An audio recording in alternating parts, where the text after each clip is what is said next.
Nous sommes le vendredi 13 janvier 2012. Le navire de croisière Costa Concordia percute des rochers au large des côtes italiennes. On allait mourir noyés, on était coincés à l'intérieur. Les passagers affolés tentent de quitter le navire en train de couler.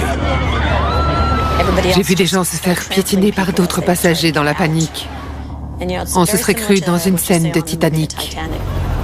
La catastrophe fera 32 victimes parmi les passagers et l'équipage. Mais aujourd'hui, 20 mois plus tard, l'épave du Concordia va enfin être dégagée de sa tombe marine. Il s'agit de l'une des opérations de récupération les plus audacieuses jamais tentées. Les meilleurs ingénieurs au monde vont essayer de remettre à flot un navire plus grand que le Titanic, pour lui faire reprendre la mer.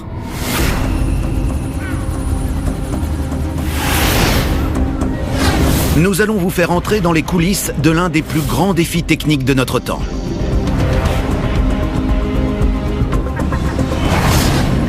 Le renflouement du Costa Concordia.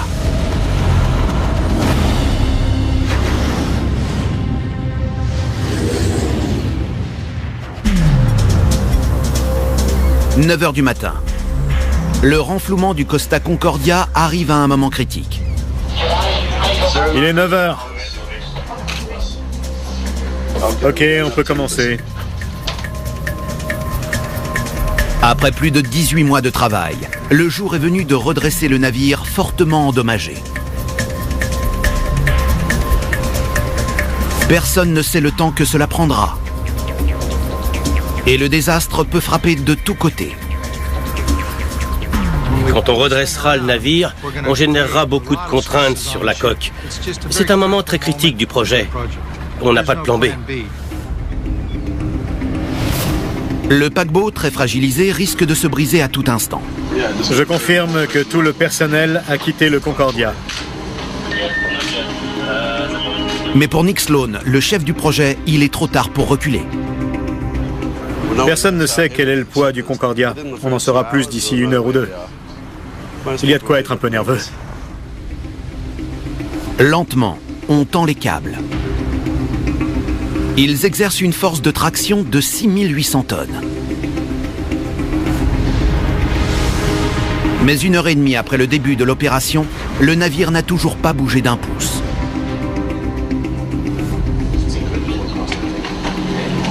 Arrêtez tout immédiatement, passez sur le canal 7-7.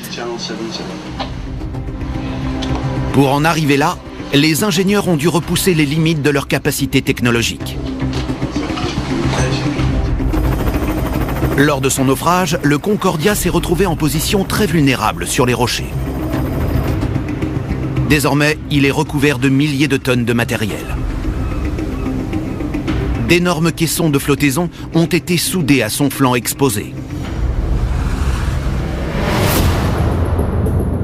Il s'agit de le redresser et de le faire basculer sur une gigantesque plateforme en acier. On installera ensuite d'autres caissons de flottaison qui lui permettront de remonter graduellement à la surface. Si tout se déroule comme prévu, le Concordia sera ensuite remorqué pour être démoli. Cette opération est donc à qui tout double. Ce plan audacieux portera-t-il ses fruits ?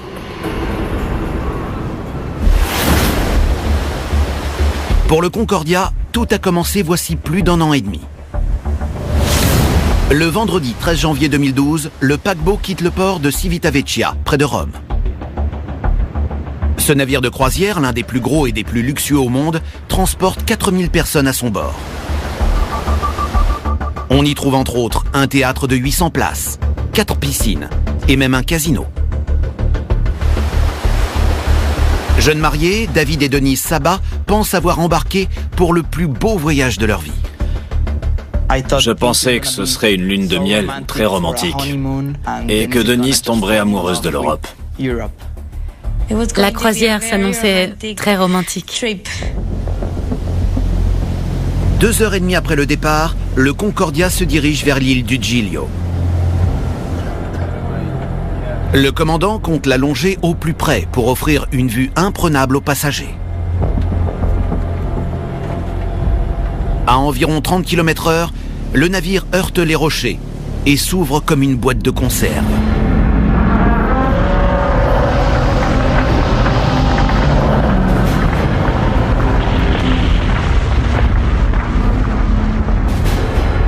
Les passagers n'ont aucune idée de ce qui se passe. Tout s'est mis à trembler. On a senti une énorme vibration.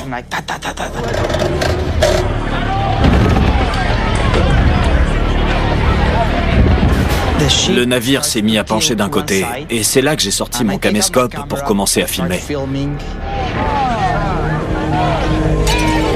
Les films des passagers témoignent de la terreur qui règne alors à bord.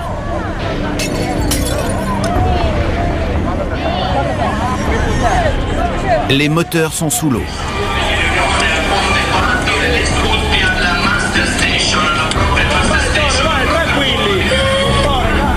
Privé de propulsion, le Concordia dérive sur 2 km vers la haute mer. À bord, c'est le chaos. Les passagers se bousculent devant les canots de sauvetage. J'ai un petit enfant!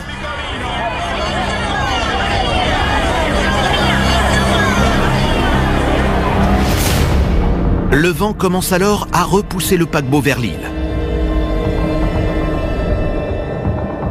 Il percute une deuxième fois les rochers et s'immobilise enfin.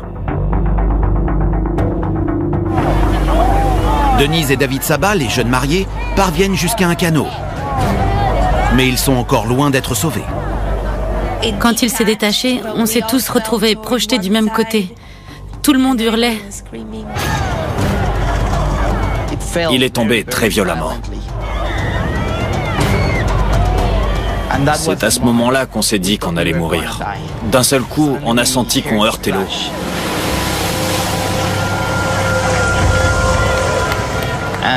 On a su qu'on ne risquait plus rien. On n'arrivait pas à y croire. Alors que l'eau s'engouffre dans le navire, Georgia et Dean Ananias de Los Angeles sont coincés à l'intérieur avec leurs 2 filles. Ils n'ont aucun moyen de sortir. C'est vraiment terrifiant de se dire « Ça y est, c'est sûr, je vais mourir ». On a fait une prière et on s'est dit adieu. C'est là qu'on a vu une échelle de corde sortir de nulle part. Quand on l'a vu apparaître, les gens se sont mis à hurler. Il y a eu une grosse bousculade et je me suis dit que les gens allaient mourir avant d'arriver jusqu'à l'échelle. Oui, c'était le chaos. Les gardes-côtes italiens font de leur mieux pour localiser le bâtiment échoué. Va sur la gauche, sur la gauche. Leurs caméras infrarouges scrutent l'obscurité, mais sans résultat. Lorsqu'ils trouvent enfin le Concordia, ils sont frappés d'horreur. Le voilà. Ouais, il est sous l'eau. T'as vu ça? Qu'est-ce qui s'est passé?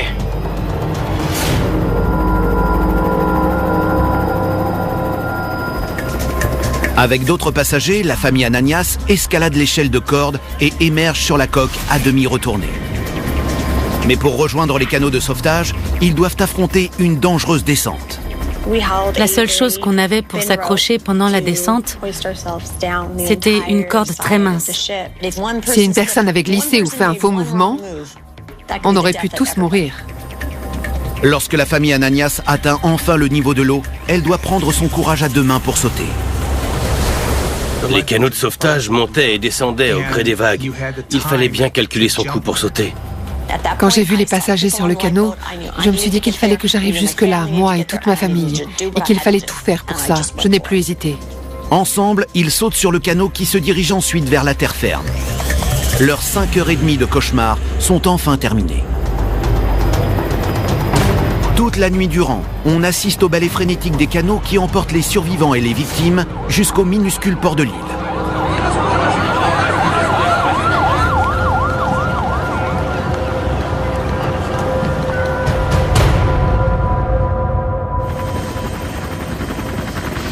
Le lever du jour permet de constater l'ampleur du désastre.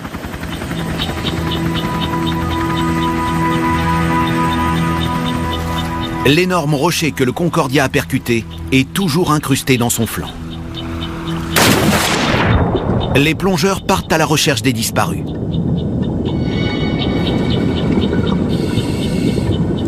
Il s'agit de l'une des pires catastrophes maritimes civiles depuis le naufrage du Titanic. Tandis que les autorités cherchent à savoir ce qui s'est passé, les propriétaires du Concordia se retrouvent face à un problème de taille. Que faire de l'épave ?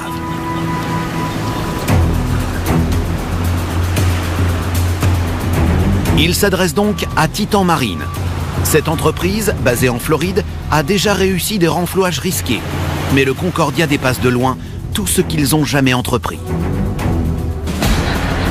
Pour diriger l'opération, Titan Marine engage Nick Sloan, expert international en renflouage. Ensuite, on enverra un autre bateau en renfort et on rajoutera un groupe électrogène. Nick a l'habitude des opérations de grande envergure, mais l'échelle de celle-ci le laisse presque sans voix. Pour vous donner une comparaison, on peut additionner toutes les missions que j'ai effectuées jusque-là et les multiplier par 10 pour arriver au niveau du Costa Concordia. C'est la plus grosse opération de renflouage que j'ai jamais faite, et de loin. Ces plongeurs commencent par évaluer les dégâts et font une découverte capitale. Le Concordia repose sur le rebord d'une falaise sous-marine à pic. S'il bascule, il coulera 100 mètres plus bas. Quand un navire de cette taille commence à bouger, on ne peut plus l'arrêter. S'il glisse ou s'il se retourne, on ne le reverra plus. Les ingénieurs doivent désormais éviter que se produise cette nouvelle catastrophe.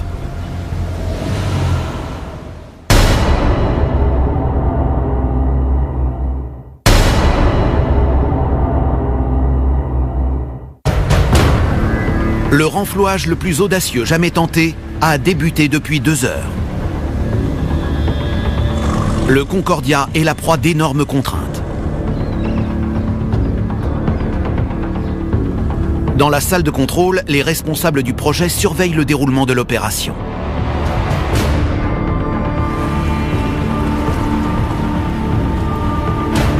Le navire doit se dilater légèrement avant de commencer à se redresser.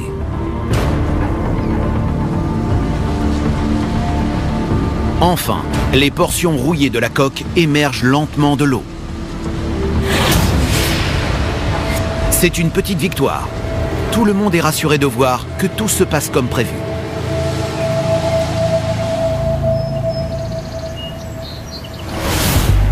« 20 mois plus tôt, le Concordia était dans une position encore plus précaire. En équilibre au-dessus d'un précipice, il risquait de glisser à tout moment.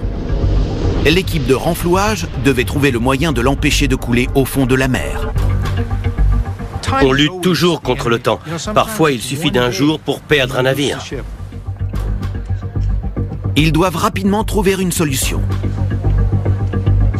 Ils élaborent alors un plan audacieux. Ils vont fixer 16 câbles en acier au flanc gauche de l'épave. Ensuite, des plongeurs tenteront de les faire passer sous la coque et de les relier à 4 énormes blocs d'ancrage fixés à 15 mètres de profondeur dans le granit qui se trouve sous l'eau.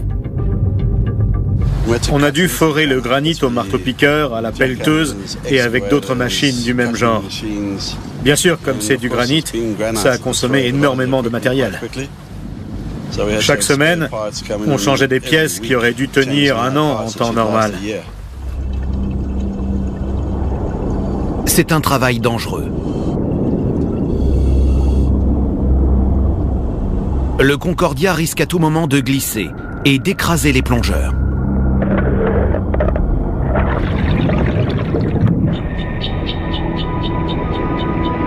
Non sans mal, ils parviennent à passer les câbles en acier sous la coque et à les fixer au bloc d'ancrage.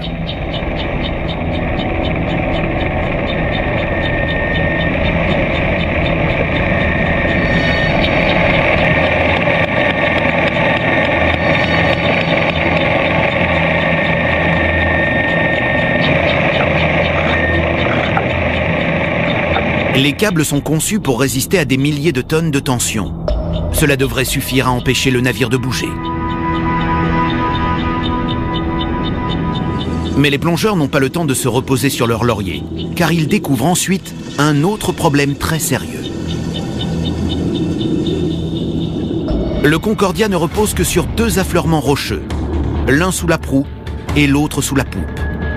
Sa vaste section centrale n'a rien pour la soutenir, ce qui impose une immense contrainte à la coque. Le navire gît tel un pont enjambant l'espace qui sépare les deux affleurements et subit donc une contrainte pour laquelle il n'a pas été conçu. Comme l'épave reposait sur ces deux rochers, cela crée une situation très dangereuse. Le Concordia peut se briser d'une minute à l'autre. Au fil du temps, avec le passage des tempêtes hivernales, le navire a commencé à se déformer. Il risquait de se casser sous le simple effet de son poids. La solution, combler le trou entre les deux rochers et la coque en y injectant 5000 tonnes de béton dans d'énormes sacs. L'opération est d'une telle ampleur qu'il leur faut faire venir leur propre usine de béton flottante pour l'amarrer devant le Concordia. On va couler entre 16 000 et 18 000 tonnes de béton dans des sacs que les plongeurs iront installer entre les deux rochers sur lesquels repose le navire. Jusqu'ici, on a déjà effectué près de 13 000 plongées.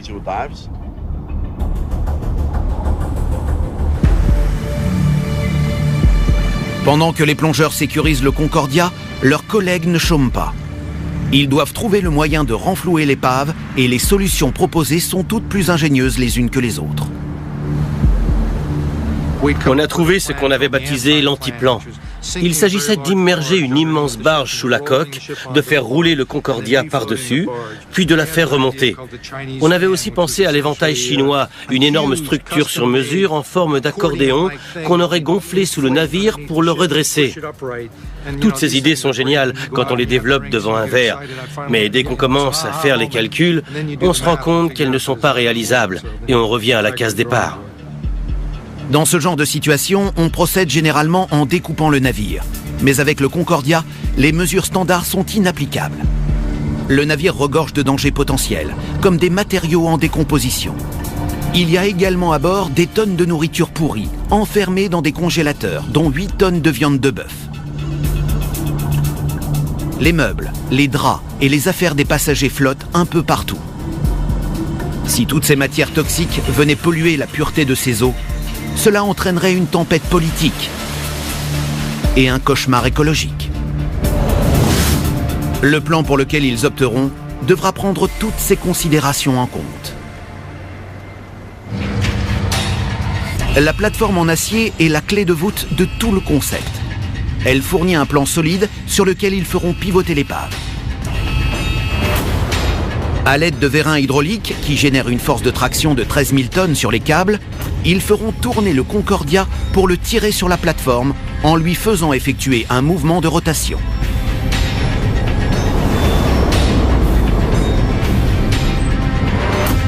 Ensuite, les 30 énormes caissons de flottaison seront fixés à la coque, puis vidés de leur eau, ce qui fera remonter le géant des mers à la surface. S'il résiste à l'opération, le Concordia quittera l'île du Giglio sans rien avoir perdu de ses matériaux toxiques. C'est un plan sûr, rapide, un plan qui n'aura quasiment aucun impact écologique sur ce magnifique endroit. Le plan est osé et regorge de dangers. C'est la première fois que l'on essaie de renflouer un navire de cette taille et c'est donc un saut dans l'inconnu. C'est une idée non conventionnelle. Elle est inédite et rien ne prouve qu'elle est viable, parce qu'elle n'a jamais été tentée. Nous devions tout concevoir en partant de rien. Elle nécessite la mise en œuvre de techniques complexes à une échelle inédite. On a dû concevoir, fabriquer et mettre en place 35 000 tonnes d'acier, soit 5 fois le poids de la tour Eiffel. C'était une tâche titanesque. Rien de tout cela n'est standard. Si on entre dans une boutique et qu'on demande du matériel pour redresser un navire de plus de 100 000 tonnes, le vendeur risque de ne pas savoir quoi répondre. Tout a dû être conçu et construit spécifiquement pour ce projet. Pour manipuler cet équipement hors norme, ils font appel à l'une des flottes de renflouage les plus puissantes jamais assemblées. Des navires de toutes les mers du globe arrivent à la rescousse. Le Svenja fournit la puissance de levage nécessaire. Ces deux palans peuvent lever 1000 tonnes chacun. Tout se met en place juste au bon moment pour le début de l'opération. Cette grue flottante, la M30, est l'une des plus grosses au monde. Elle peut lever pas moins de 1200 tonnes. Son équipage compte 200 hommes. C'est un peu notre QG quand on travaille au large. On y sert 18 500 repas par mois. Nous avons une équipe de forage anglaise, une autre italienne et une équipe allemande pour les calculs, des Belges et des Néerlandais. Franco Porcellacchia est l'un des membres cruciaux de l'équipe de renflouage. Il a participé à la conception du Costa Concordia et il aide aujourd'hui à en dégager l'épave. Nos plongeurs viennent des quatre coins du monde. Au dernier recensement, nous avons découvert que nous avions 21 nationalités parmi nous. Au début, ça compliquait un peu les choses. Mais désormais, je peux dire que nous travaillons véritablement comme une équipe. Mais il reste plusieurs facteurs inconnus. Il est possible que des rochers aient pénétré dans la superstructure submergée. Le Concordia serait alors coincé. Si la roche est lisse, ça ira. Mais s'il est enfoncé sur des roches pointues, on va devoir l'en arracher. Et cela rajoute plusieurs inconnus à l'équation. Ce ne sera que lorsque la rotation sera terminée qu'on aura toutes les données du problème en main. Il est 11h35 en ce jour qui est le plus important de toute la carrière de Nick Sloan. Le Concordia émerge. Mais glissera-t-il sans heurts le long des rochers? Ou bien sa coque se déchirera-t-elle pendant l'opération? L'équipe de renflouage ne peut qu'observer le déroulement de la rotation et croiser les doigts pour que la gigantesque épave en ressorte en un seul morceau.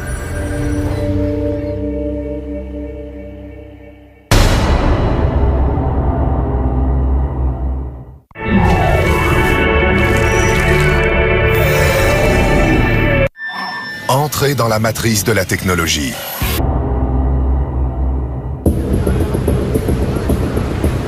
20 mois après s'être échoué sur la côte de l'île du Giglio, le Concordia refait parler de lui. Son renflouage est à la une de tous les médias. Des journalistes du monde entier suivent minute par minute l'évolution de la situation.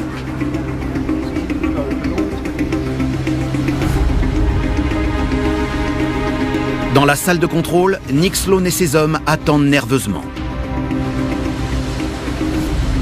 La progression est d'une lenteur insoutenable.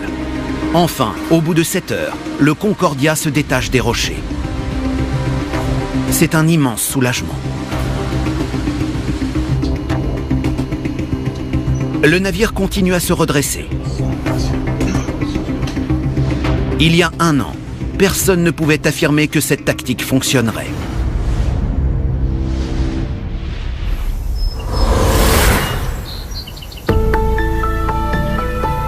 Au mois de mars 2013, c'est un défi d'un autre genre qui attend l'équipe.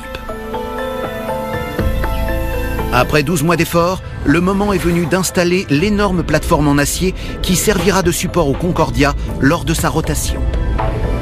Vu le profil de la côte, on arrive tout de suite à une profondeur de 100 mètres. S'il glisse ou s'il bascule, on le perdra. Il faut commencer par forer d'énormes trous dans la pente en granit pour y fixer la structure. La dureté de la roche, combinée à la raideur de la pente, présente un problème presque insurmontable.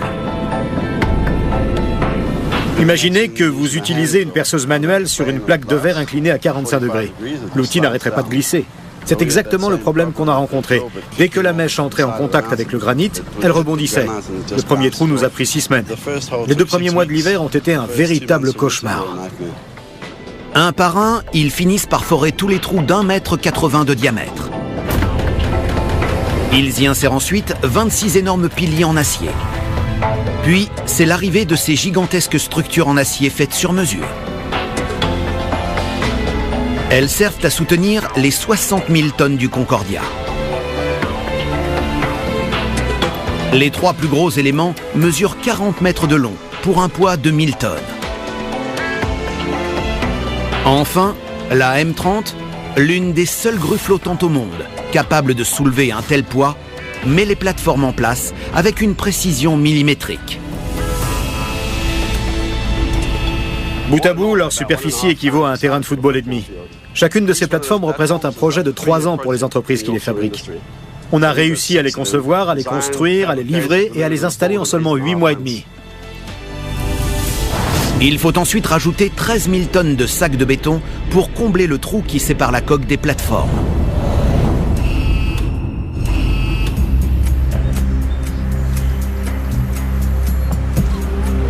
Six mois après le naufrage, la conception même du Concordia pose une suite infinie de problèmes aux ingénieurs. C'est la première fois qu'on tente de récupérer un bâtiment de cette taille en un seul morceau.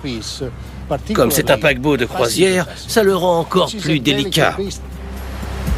Conçu pour les croisières luxueuses, le Concordia est doté de ponts supérieurs ultra légers en aluminium et en verre. Ces matériaux idéaux pour créer des espaces lumineux et originaux n'offrent en revanche qu'un faible soutien structurel. Un paquebot de croisière est beaucoup moins solide qu'un pétrolier ou qu'un porte-container. À partir du pont numéro 5, tout est de plus en plus léger. Ce réseau d'espace intérieur très ouvert était autrefois le plus bel atout du Concordia. Mais maintenant qu'il repose sur le flanc, c'est devenu son plus gros point faible. Écrasé par son propre poids colossal, il a déjà perdu près de 3 mètres de largeur. La coque de l'épave a été gravement endommagée par l'accident et elle n'est pas conçue pour reposer sur le flanc. Elle est donc particulièrement vulnérable. Juin 2013. L'heure est venue d'installer les gigantesques caissons de flottaison sur le flanc exposé du navire. De la taille d'un immeuble, ils pèsent chacun 500 tonnes et joueront un rôle crucial dans le renflouage du Concordia. Il y en a 15 de chaque côté et l'un d'entre eux est énorme, aussi grand qu'un immeuble de 10 étages. Le Svenja se porte à la hauteur de l'épave pour mettre délicatement en place les énormes caissons.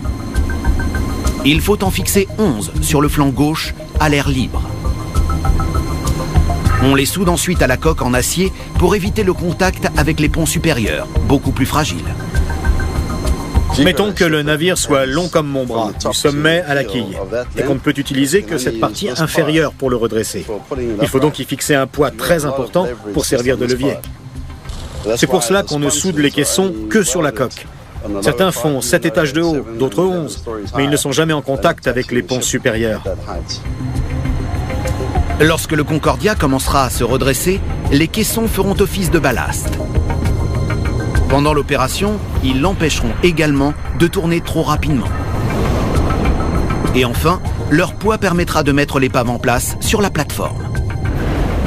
Ces caissons ne sont pas de simples réservoirs, mais des éléments techniques très complexes. Ils sont divisés en plusieurs compartiments qui peuvent être remplis ou vidés séparément grâce à tout un système de valves. Chaque caisson peut être contrôlé individuellement. Ça nous donnera beaucoup de marge de manœuvre pour ajuster la flottaison quand il sera redressé. Une fois le navire en position, le rôle des caissons changera radicalement. Ils ne serviront alors plus de ballast, mais de bouée. 15 autres caissons seront fixés au flanc immergé de l'épave, puis vidés de leur eau. Ils feront ainsi office de bouées géantes qui permettront de renflouer le Concordia. Chaque caisson offre une flottabilité de 3000 tonnes pour faire remonter l'épave. D'autres caissons viennent prendre place sur la proue et sur la poupe pour le renflouage. Mais ce sont précisément les points où le Concordia est le plus faible. Le poids supplémentaire risque de briser net la coque à ces deux endroits. Comme il est endommagé, on n'a pas envie de l'alourdir encore. On les fixera donc plus tard. C'est alors qu'il découvre une nouvelle épée de Damoclès. La proue du Concordia dépasse des rochers de plus de 60 mètres, sans rien pour la soutenir. Elle s'affaiblit avec le temps et risque de se briser à tout moment, ce qui hypothèque tout le projet.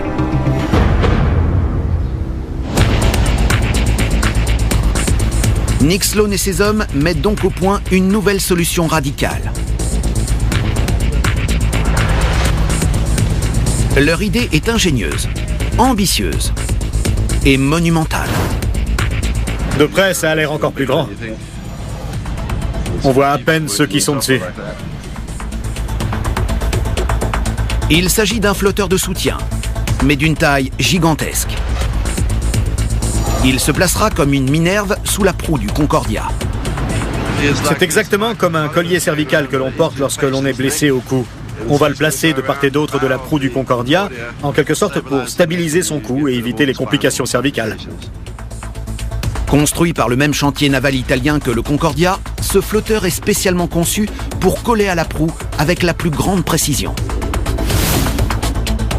La proue reposera entre les deux éléments qui sont taillés selon l'angle de son évasement. Ce flotteur, d'un poids de 1500 tonnes, culmine à 20 mètres de haut. Il faut mobiliser le Svenja et ses grues titanesques pour le mettre en place. Peu de grues flottantes sont capables de soulever 1500 tonnes et de les installer avec une précision d'1 mètre. Aidé par une technologie satellite ultra précise, le Svenja se positionne à la perfection et fait lentement descendre le flotteur. Le Svenja utilise un système de positionnement dynamique qui repose sur une liaison satellite et un câble relié au fond marin. Cela lui permet de maintenir sa position à 20 cm près pendant le levage.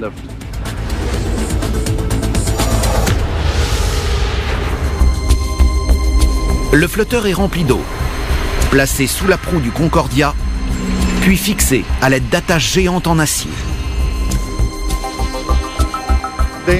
La construction et la mise en place de ce flotteur de soutien était peut-être l'étape la plus difficile de tout le projet.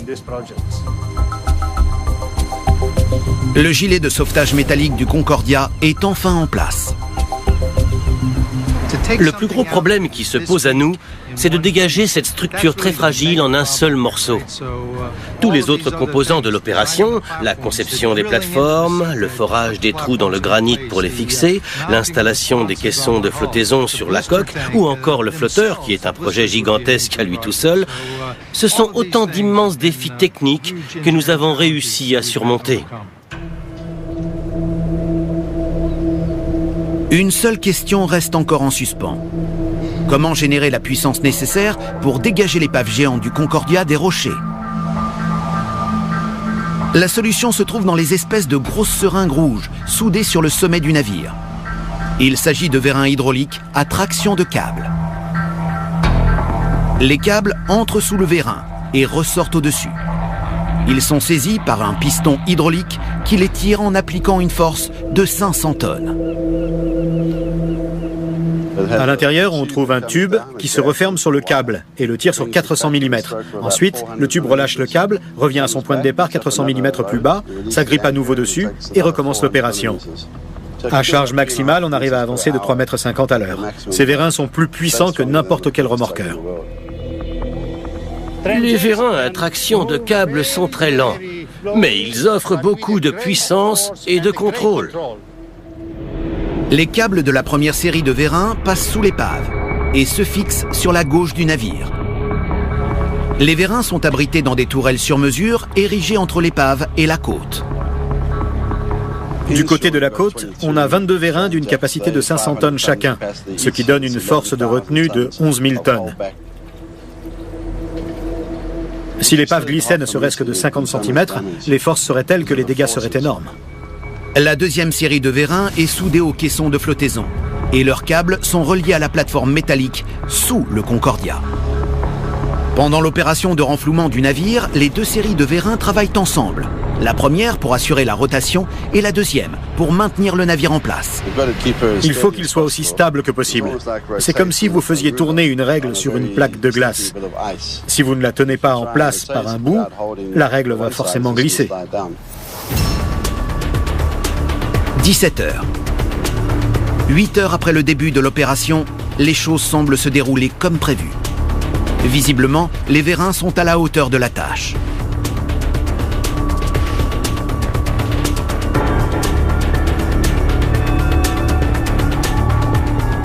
Le Concordia est remonté de 10 degrés. Mais soudain, tout s'arrête.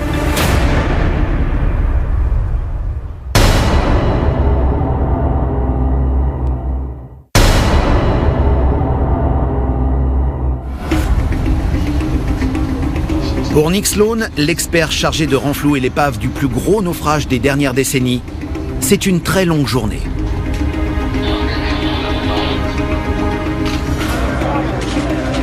Lorsqu'il a quitté son hôtel à 5 h du matin, il a été harcelé par la presse, qui voulait connaître ses impressions sur le défi titanesque qui l'attendait. Il a ensuite embarqué sur un navire pour se diriger vers la salle de contrôle, située sur une barge amarrée devant le Concordia. Il est 9 h. À 9 h du matin, il vérifie que tout le monde a bien quitté le navire échoué. Je confirme que tout le personnel a quitté le Concordia. Maintenant, le redressement de l'épave peut commencer. Ok, on monte de 10%.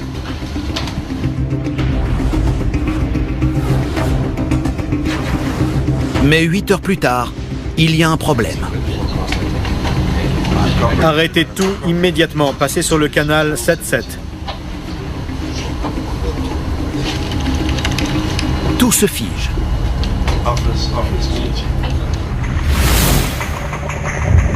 Une équipe d'intervention rapide va voir de plus près.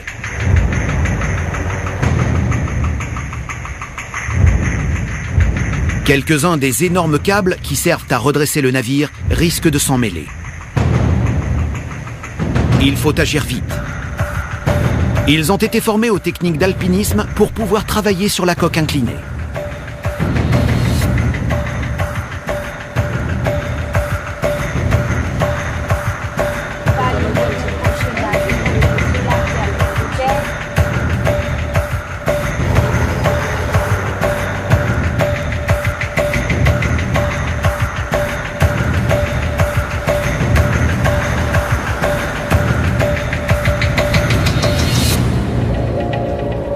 Ils parviennent à régler le problème.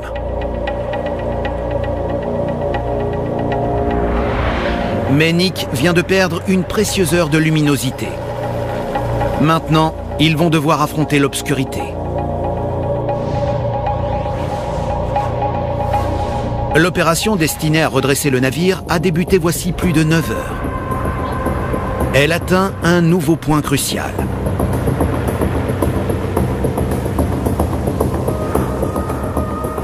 En entamant la rotation, nous générons une énorme contrainte sur la partie inférieure tribord de la coque qui pourrait s'affaisser. Si cela se produit, cela changera le point de pivot du navire et on en arrivera au point où on ne pourra plus le faire pivoter. C'est donc un problème très sérieux.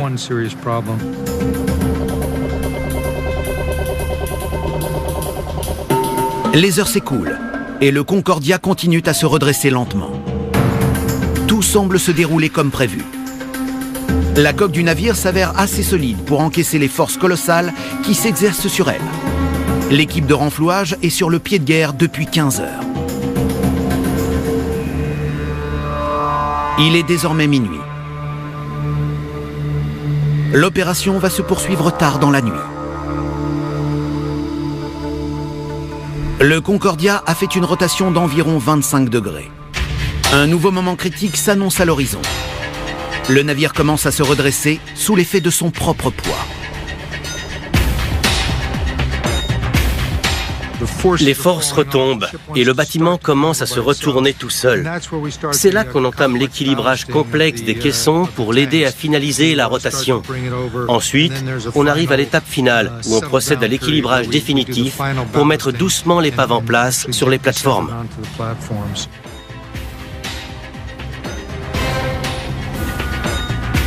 La puissance des vérins à traction de câble n'est plus nécessaire. À 2 heures du matin, le Concordia a gagné 10 degrés supplémentaires.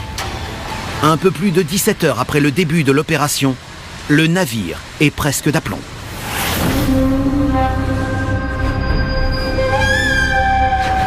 Le danger est désormais que la rotation s'avère trop forte.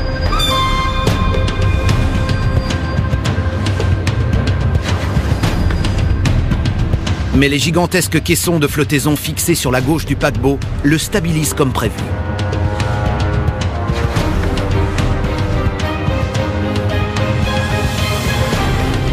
Enfin, un peu avant 4 heures du matin, le Concordia est redressé. Tout le poids du géant déchu repose désormais sur les plateformes en acier.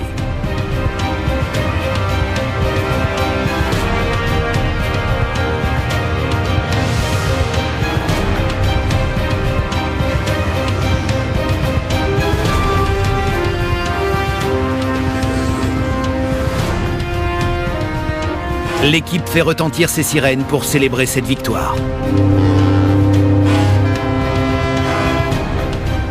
Soulagés et ravis, Nick Sloan et Richard Habib mettent pied à terre, où ils sont accueillis en héros.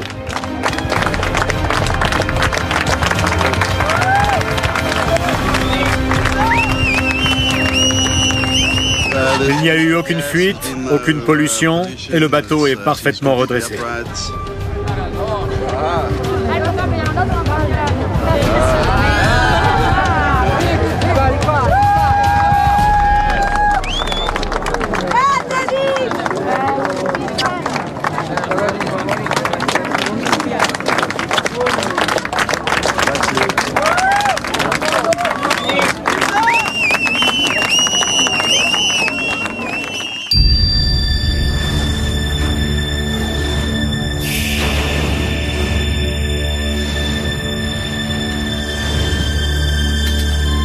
Lorsque le jour se lève, le spectacle des dégâts subis par le navire est époustouflant. On identifie sans mal à quel endroit il a atterri sur les 2 affleurements rocheux.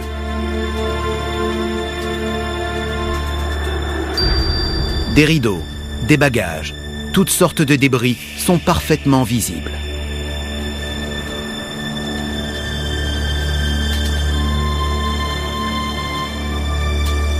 Le Concordia est redressé. Et l'étape la plus difficile du renflouage est terminée. Mais il reste encore beaucoup de défis à venir.